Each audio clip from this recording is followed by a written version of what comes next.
Hey everybody, welcome to Money's No Object. I'm your host, Dylan Howell. This is episode number 272 of our YouTube channel and podcast, and I could not be more excited to continue sharing with you guys personal finance topics that I think could be useful for you in your long-term financial journey. Today, we are going to be breaking it down. We're going to be going back to the basics. Okay, there are a lot of things that I get a lot of questions about, and most of them are definitional, right? Most of them just have to do with what does this word mean? What does this phrase mean? And so what I'm going to do today is I'm going to take some investing terms, some terms that are really basic to investing, and I'm going to break them down. I'm going to define them for you. That way, hopefully you can take from today's episode some basic knowledge about investing and actually take that and apply it to your own financial life, to your own investing journey. And then hopefully this can help you to better understand exactly what you have going on and what you can do in order to maximize your investing life. So stick around for all that and more in today's episode. Before we get started though, if you could go down below, hit the big red subscribe button, like this video, leave me any feedback in the comments down below and I'll be sure to respond to anything you leave down there. If you're listening on Apple or Spotify podcasts, be sure to subscribe and leave me a review on either one of those platforms. Follow me on social media at MNO with Dylan, and that's really good supplemental materials to all the things I'm putting out in these long form episodes on YouTube and the podcast every single day. And then if you need somebody to help you to build a financial plan and keep you accountable to that plan over the long term, then I can do that. Just DM me on any of the major social media sites and tell me that you are interested in financial coaching sessions, and you and I can begin working together, pushing towards some long-term financial goals that we have for you, and then ultimately pushing you on towards long-term financial freedom, which is what I hope for every single individual who watches or listens to this show on a day-to-day basis. So as I said, the focus today is going to be getting back to the basics, and specifically getting back to the basics of investing. And I really put a lot of thought into this. I really thought about what are some things that people need to know about investing? What are some terms that individuals need to know what they mean? Because if we know what these terms mean, then we can have more confidence to actually go out and live a successful investing life, right? That's what we want. And we talked about yesterday, we talked about the Affluent Millennial Survey, right? And they were talking about investing and millennials and how a lot of millennials, they attributed their lack of knowledge to their lack of confidence and their lack of engagement when it came to their finances. And so what I'm really trying to do is just build your knowledge base, right? Help you to understand better what some basic terms mean, and then you can move on into some of the more specific things, the more advanced things. But if you understand what some of these things mean, then you can actually get into your investing life and actually do some really, really good things just knowing these basics, okay? So we are going to start from the top because this first term, this first thing that I want you to understand what it is one of the most thrown around words, and some people tend to know what the basic definition of it is, but some individuals have no clue what it is in the first place. They have no clue what they're buying. They have no clue what exactly is going on with this particular instrument, and this is a stock. Okay, and you may say, well, I know what a stock is. Well, stick around. I have more. Okay, but I want to start as basic as possible. Okay, a stock or a share of stock, right, is simply a piece of ownership of a publicly traded company. Now, what happens here? Okay, well, a company, they decide, I want to raise money, right? I want money in order to finance any number of things within my corporation, right? Maybe I want to build a new building. Maybe I want to, hire more workers. Maybe I want to, whatever, right? They want to grow. They want to expand. They want to get better, okay?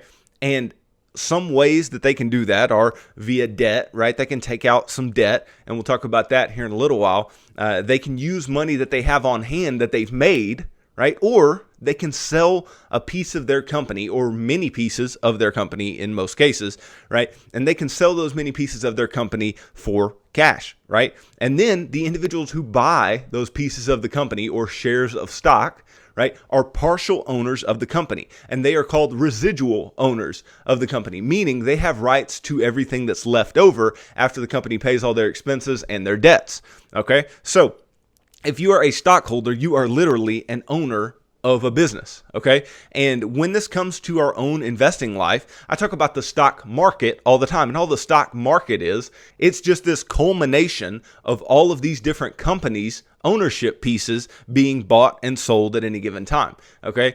So when you are investing in the stock market, right, you're just investing in this particular system, this particular thing that's going on with all this buying and selling of individual stocks going on. And a lot of times when we talk about investing in the stock market, we're talking about stock market indexes, which I'll talk a little bit more about later as well. Okay, but we need to understand at the baseline what a stock is and exactly how this works. The company is just trying to raise money, and so they cut their company up into a bunch of pieces based on however much the market says they're worth, and then they sell those pieces into the market. And then individuals can buy and sell those pieces of ownership from one another. So when you buy a stock, you're buying it from an institution or an individual. And then when you sell a stock, you are selling the stock to an institution or an individual, and you can benefit by the value of that stock going up. And the only way that that occurs is if people want to purchase the stock, if there's demand for the stock. And demand for the stock is typically driven by the company's performance as far as their earnings and revenues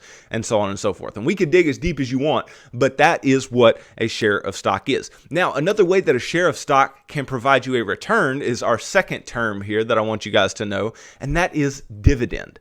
Okay, stocks not only grow and increase in price because the company does well, but they can also provide you a return in the way of dividends. And all that is the company deciding that we are going to pay you, right? We're going to pay you some specific dollar amount that they decide, right? They don't have to pay a dividend, but they can, okay? And they may decide, I want to pay you $1 a year. And so they may pay 25 cents per quarter, right? Because dividends are typically paid quarterly, okay? So a company may pay you a dividend, and that's part of your return.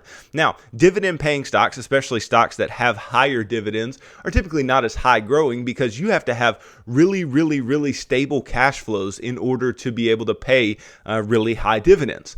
Okay, or you have to be some type of partnership, which we're not going to get into all of that. Okay, but all you need to know is that with a stock, the only way that you're going to get any type of return is the increase in price due to the demand of the stock going up because their earnings are good, their revenues are good, or they're doing really good as far as they're innovating, whatever. The market thinks it's going to be worth more later. Or the company decides they are going to pay you directly with dividends. Okay, so those are the two ways that you can get a return. We could talk about share repurchases, but that falls into the category of earnings growth and actually having earnings in order to reinvest in the company and buy some of the shares back. But nonetheless, okay, stock was number one. Shares of stock was the first term. Second term was dividend. The third term is another way that companies can raise money, and it's another way that we can invest. Right? This third term is a bond. Okay, so we typically hear stocks and bonds thrown around together. Those words thrown around together because these are two major asset classes that individuals can invest in. Because if you're trying to invest in a publicly traded company or just invest in any company, right? You can either purchase a piece of the company, have an ownership stake, or you can literally lend that company money. And you may say, well, that company's not going to come to me like I'm a bank and ask me for money. They're not going to ask me to lend them money. Well, they literally do that via the bond market. All a bond is let's say a company wants to have $1 million, right? For anything that they want to do, any type of expansion, any type of, increasing their labor force, any type of innovation, whatever they're taking out debt for, right? All that they are doing is they're saying, okay, let me get $1 million, right? Let me just use $1 million as an example.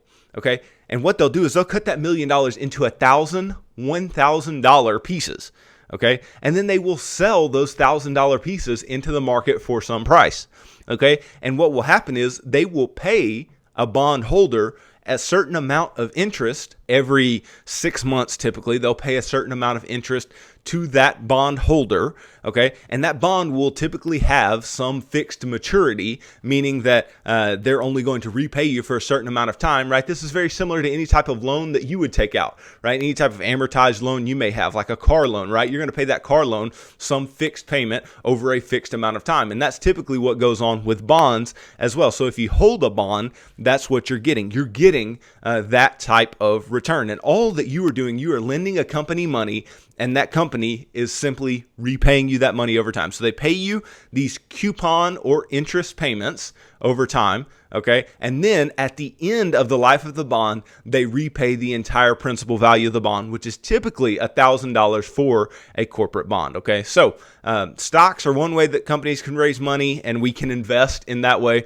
Bonds are another way that companies can raise money, and we can invest in that way as well. Now, typically, stocks are going to outperform bonds, and the reason that is because bonds are going to be used to grow the company, and so the company is going to want to grow at a higher rate than the cost of taking out the debt, right? If the debt is costing them 5%, then they're going to want to make more than 5% on the other end, right? They're going to want to grow at more than 5% based on the amount of debt that they took out. And when they grow, their revenues grow, their earnings grow, right? The stock goes up, and the stock goes up proportional to the amount of growth. And so typically stocks are going to outperform bonds, all else equal, okay? So stocks and bonds, that's what they are, okay? There's a lot more little intricacies to them, but at the baseline, that's what they are. Now, bond was the third term. What about the fourth term that I have for you guys? The fourth term is diversification, okay? This is a big word that basically means don't put all your eggs in one basket. It basically means don't take all of your money and invest it in one place.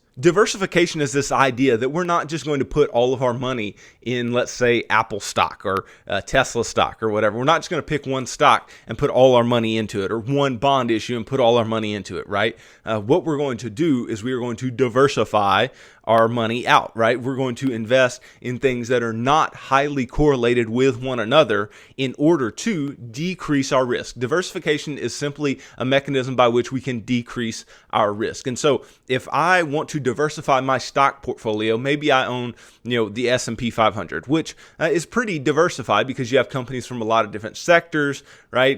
They don't all do the same things. They're of varying sizes, but they're all really large for the most part, okay? So you may have a bunch of money in the S&P 500, but you may say, okay, maybe I should diversify a little bit into, small cap stocks. Okay, so smaller companies. So smaller companies are not going to move in lockstep with larger companies. Or maybe you'd say, okay, well, I own some U.S. companies in the S&P 500. Maybe I should invest in some international companies via an international fund, or invest in some international stocks in order to further diversify, right? Or if you're picking individual stocks, then you could, buy a bunch of different stocks of a bunch of companies that are of differing size, of differing industry, of differing nation of origin, all these different things, so they don't work together, right? So they don't all move up at the same time, and they don't all go down at the same time, right? Because that increases your volatility, it increases your quote unquote risk. Okay, so this is what diversification is. Now, some people also talk about diversification in terms of asset allocation, meaning that you buy some stocks, you buy some bonds, you buy some commodities, you buy some, right, all these different asset classes, okay, that don't move together. Okay, because typically stocks and bonds are not going to move in lockstep upward together or in lockstep downward together. So if you own some stocks, some bonds, then they may not move together. And so again, this is another way that we can decrease the risk of our portfolio, because even when one part's going up, the other part may be going down some, or if the other part's going up, then the other part may be going down some, right? And so you decrease some risk, but you're also going to decrease some returns over time, because there's a risk-return relationship to investing where if you take a certain amount of risk, right, you should have a commensurate amount of return. And if you increase your risk over time, all else equal, you should have increased returns. Now, this isn't to say go out and invest in the riskiest things possible to get the highest returns, because risk also increases the likelihood of what you have going to zero. But if you are highly diversified, right? So if you invest in, just small cap funds over time have outperformed the S&P 500, right? Good small cap funds. All right. But if you're just investing in one small company and you're saying, okay, that one's going to make me the most money. Well, it could make you a ton of money on the upside, but it could also go to zero. Okay. So that shows the importance of diversification, but it also shows you that diversification can decrease some returns over time while decreasing the amount of risk that you take. Okay. So that's diversification. But with this same topic in mind, right, let's not just talk about diversification. Let's move on to the fifth term, which is funds. Right? You may hear a fund, right? What is a fund? And you may hear this in terms of mutual funds, index funds, exchange traded funds. What are these, right? What are funds? All a fund is is a culmination of a bunch of different people's money, right, that is invested by some fund manager or portfolio manager in a particular way. Now, there are mutual funds, and mutual funds are basically where you have one portfolio manager or a couple portfolio managers that are investing your money, right? You're investing in this fund, and maybe the fund is a small cap U.S. fund. Okay, so those portfolio managers find companies that they want to invest in that are small and that are United States companies. Okay, and they invest in those particular companies with your money, and then you make a culmination of the returns of the fund, right? So the funds allow you to diversify easier, right? Instead of going out and buying, 25, 50 different individual stocks, because that can be very, very costly, you can buy a fund at a very, very low cost, right? Some funds require no minimum investment. There are some with Fidelity that require no minimum investment, maybe with Charles Schwab as well, right? And you can invest in mutual funds that will allow a bunch of people's money to be pooled together, and they will invest you in a diversified way without you having to pony up a ton of money in order to be diversified. Okay, now mutual funds and ETFs, we've talked about their differences before. ETFs are just traded like shares of stock, but they work in a very similar way as mutual funds. And then you have index funds, which index funds can fall under the ETF or the mutual fund heading, right? And all an index fund is it is a fund that is tracking a market index like the S&P 500. So if you buy an S&P 500 mutual fund, right, that is an index fund. Or if you buy an S&P 500 ETF, that is an index fund, right? It's just tracking the performance of an index. It's allowing you to be diversified in a specific way because, yes, funds are specific. They are specific to whatever the fund's goal is, right? The fund's goal may be to invest in all corporate bonds or all high yield corporate bonds or long-term corporate bonds, or it may be to invest in all mid-cap United States companies or mid-cap emerging market companies, right? Funds can be as specific as you want them to, but they allow you to diversify across a specific space, right? And they allow you to diversify without having to go out and buy a ton of things, right? I've told you before, I would be perfectly okay with a bunch of people just putting all of their money in the S&P 500 over time because it's 500 companies, give or take, and that's highly diversified among U.S. companies, and the U.S. has done quite well at growing and innovating over time as publicly traded companies go, and it would allow a bunch of people to have a bunch of good returns and still be highly diversified. Now, not the most diversified that you could be, but highly diversified nonetheless. So that's what funds are, okay? And you can look a little bit more into ETFs and mutual funds and their differences. I have episodes on that as well, but we have to move on to the sixth term that I have for you, and that is the 401k. What in the world is a 401k? I've seen all the memes that are like, 401k, I don't think I can run that far. Likening it to a 5k or a 10k run, right? But that's not what a 401k is. A 401k is a specific employer-sponsored retirement plan that is from a certain section of the IRS code 401 subsection K. Okay. All this is, in the truest sense, is an employer's ability to provide you, the employee, with some retirement fund to invest in. Okay. And so they can provide a 401k. They do not have to. Now, there are also 403bs and TSPs and all these things that fall into similar categories, but we're going to focus on the 401k because it's the most common and it is the most common vehicle through which individuals build wealth in the United States. So in the 401k, you are offered many investment choices. The 401k is not the investment. It is simply the account type. Okay. And you're offered many different investment choices by the servicer of your employer's 401k. It may be Vanguard. It may be Voya. It may be Fidelity. It may be any number of 401k providers. Okay. But you have all these different investment choices that you can choose from within the 401k. It is not the best list of things that you could invest in, all else equal, right? You have less choices within your 401k, but your 401k is a place specifically, and this is the best use of it, that your employer can put money into your retirement for you. So we call this a match, okay? And it is where you put in a certain percentage and your employer also agrees to put in a certain percentage. So it's basically free money. And I talk about this in the financial action plan, where the third part is if you have an employer-sponsored retirement account with a match, then invest up to the match because it is free money. You can get free money in that way. Now, some 401ks do not offer matches, and that really decreases their efficacy as good investment vehicles. But they do have very high limits as far as the amount that you can invest. I think it's $19,500 per year right now. So it's huge limits, which relative to IRAs is a little different. And we'll get to that here in a moment. But the 401k can be a very good vehicle to use, especially if you have a match that is offered to you, then you should definitely take that match. But once you take that match and you have that money invested in a certain way, then you should move to a different account type, which is our seventh term here, right? Which is the IRA, which stands for Individual Retirement Arrangement, but a lot of people call it the Individual Retirement Account. Okay, so the IRA is a way that an individual can invest for retirement on their own. Okay, you don't have to have a particular workplace offering you some retirement account just to invest for your retirement. Okay, you can invest for retirement on your own via the IRA. Now, the IRA has lower contribution limits. It's $6,000 per person per year. But, if you're married, you can do $6,000 for you and $6,000 for your spouse because all these retirement accounts are just in one person's name. You can't have joint retirement accounts in this way. Okay, but you have full range of motion as far as investing in whatever you want to, whereas the 401k gives you some parameters by which you can invest. It's only what's offered to you by that particular plan.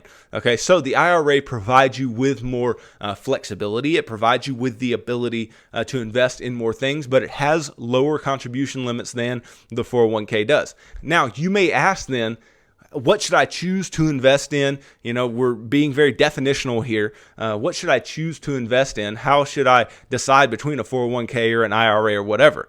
Okay, well, that brings me to my eighth term that I have for you, and that is Roth. You need to understand what Roth means. Okay, Roth is simply a word that may come before 401k. It may come before IRA. It may come before 403b. Okay, that all it means is that you are putting in after-tax money. That money is growing tax-free, and you will pay no taxes on that money when you take it out. Okay? Now, this is a huge advantage to investors. Okay? And depending on the amount of income that you make, it can be an even bigger advantage. Okay? So let's start with the Roth IRA.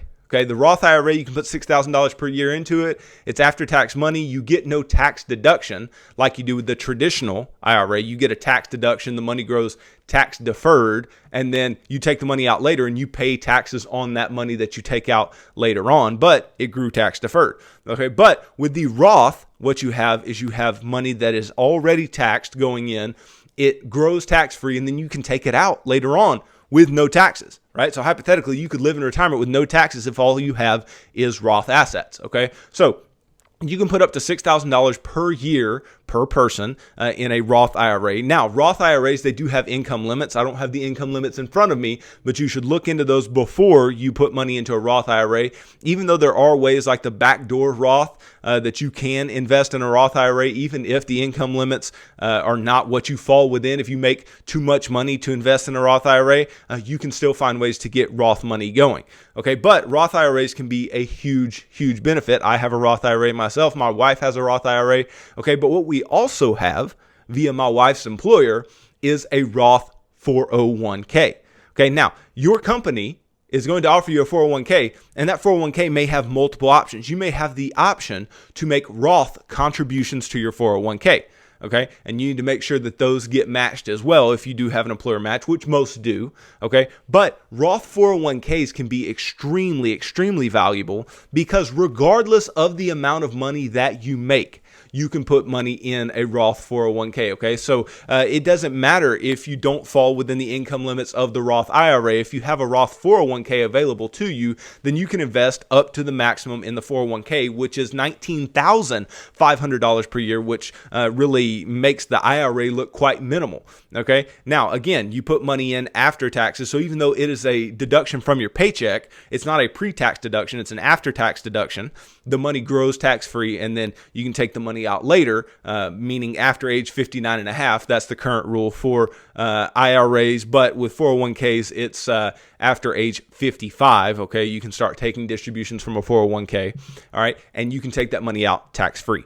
Now, again, the 401k, Roth-wise, can be extremely useful because there is no income limit there, but on the other hand, right, you don't have as much in the way of flexibility. So how would I choose what to invest in? I would start with trying to find the employer match in the 401k because that's free money, whether it's Roth or not. Get that match. Okay, then go to a Roth IRA because you have the most flexibility. If you can't invest in a Roth IRA, move to a Roth 401k if you have one, right? And then you can go to the traditionals, traditional IRA, then traditional 401k, and then ultimately you can go to a brokerage account if you must, okay? But that is what Roth means, and Roth can be extremely valuable to you over time because it means tax-free money later on, even though you don't get a tax deduction for investing today.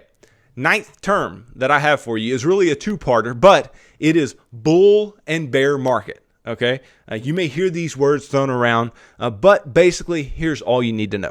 All right. A bear market is typically when the stock market has fallen 20% or more. Then the stock market is considered to be in a bear market. And they may say an individual stock is in a bear market, but the stock market as a whole is typically what's looked at when we're talking about bear markets, and it's when it has fallen 20% or more. So bear is bad, okay? And then bull market is when the market has really, increased upward for some sustainable period of time. Typically, they talk about until it's broken the old highs, or some people say that new bull markets start at the bottom of the old bear market, whatever you want to call it, right? But bears and bull markets, all you have to understand is bear market bad and sustainably bad for some period of time, bull market good and very good for some sustainable period of time. So most of the time we are in bull markets, okay? Bear markets are far, far shorter than bull markets are. And the losses of bear markets are far, far smaller than the gains of bull markets over time. Because a bull market is typically just happening at the end of a bear market. So there's going to be basically equal numbers over a long period of time, right? But we need to understand that bear bad, bull good. And that's all you really need to know about that specific term. And then the 10th investing term that I have for you today that you need to understand and that is very relevant in markets today is inflation. Okay. Inflation, if you don't know what it is something that we are experiencing for the first time in a long time now. Okay. Inflation is the increase in price of goods and services over time. Okay. And so the inflation measures that we typically use are the CPI, which is a consumer price index, which basically just tracks some basket of goods and services that most individuals are going to have to pay for, and sees how that basket increases or decreases in price. And typically it's just increasing in price over time. Well, all that means is that the money that you have is less valuable. Okay. And so what this has to do with your investing is that when you are investing, you are trying to outpace inflation, because otherwise, let's say you make 4%, but inflation is 4%, right? Then the amount of money that you have, yes, it increased by 4%, but the purchasing power of that money went nowhere, okay? Because if the cost of things increased by 4% and the amount of money that you have invested increased by 4%, then the amount of goods and services that money could purchase went nowhere, right? Your purchasing power went nowhere. So we want to outpace inflation and make what we call real returns, which is inflation adjusted returns